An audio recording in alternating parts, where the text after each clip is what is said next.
Assalamualaikum warahmatullahi wabarakatuh. Nama saya Syahrul Rifal Abisar.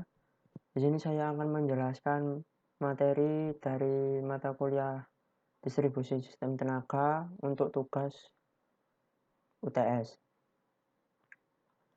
Yang pertama yaitu sistem penyaluran tenaga listrik.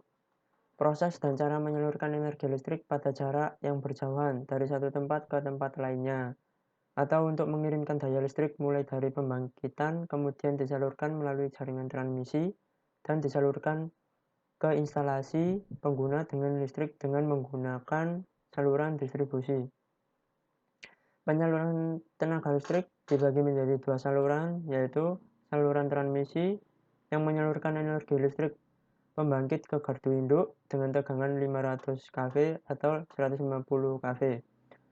Yang kedua, saluran distribusi penyaluran energi listrik dari gardu induk ke konsumen dengan tegangan 20 kV atau 20 kV diturunkan menjadi 220 atau 380 volt. Pengertian distribusi sistem tenaga yaitu tahap akhir dalam pengiriman tenaga listrik yang merupakan proses membawa listrik dari sistem transmisi listrik menuju konsumen listrik. Gardu distribusi terhubung ke sistem transmisi dan menurunkan tegangan transmisinya dengan menggunakan trafo. Distribusi ini dibagi menjadi dua bagian, yaitu distribusi primer yang berasal dari jaringan gardu induk menjadi tegangan menengah 20 kV. Yang kedua, distribusi sekunder dari gardu distribusi untuk disalurkan ke pelanggan dengan tegangan rendah 220 atau 380 volt. Struktur jaringan distribusi sistem tenaga ada 4, yaitu gardu induk atau pusat pembangkit tenaga listrik. Bagian pertama dari sistem distribusi tenaga listrik adalah pusat pembangkit tenaga listrik. Yang kedua, jaringan distribusi primer merupakan awal penyaluran tenaga listrik dari pusat pembangkit tenaga listrik ke konsumen untuk sistem pendistribusian langsung. Yang ketiga, gardu pembagi atau gardu distribusi yang berfungsi merubah tegangan listrik dari jaringan distribusi primer menjadi tegangan terpakai yang digunakan untuk konsumen. Yang keempat, jaringan distribusi sekunder atau jaringan distribusi tegangan rendah merupakan jaringan tenaga listrik yang langsung berhubungan dengan konsumen. Konfigurasi jaringan distribusi sistem tenaga. Yang pertama, sistem jaringan distribusi radial. Dinamakan radial karena saluran ini ditarik secara radial dari suatu titik yang merupakan sumber dari jaringan itu dan dicabang-cabangkan ke titik beban yang dilayani.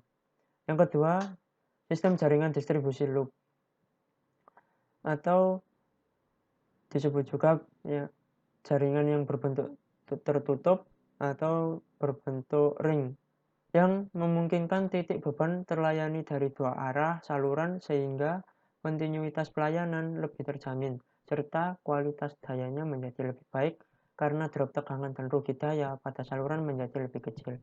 Yang ketiga, sistem jaringan distribusi spindle yang merupakan saluran kabel tanah tegangan menengah yang penerapannya sangat cocok di kota-kota besar karena beban tersebar di mana-mana.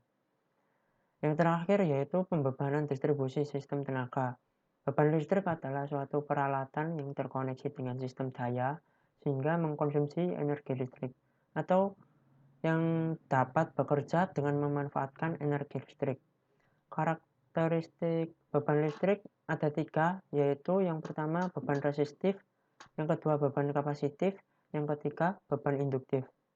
Dalam distribusi sistem tenaga ada peramalan beban, yaitu merupakan suatu mode peramalan sistem tenaga listrik yang berbasiskan hasil estimasi beban listrik atau penopang dasar untuk operasi manajemen dan kontrol real-time sistem operasi listrik.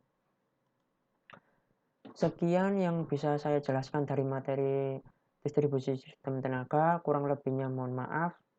Assalamualaikum warahmatullahi wabarakatuh.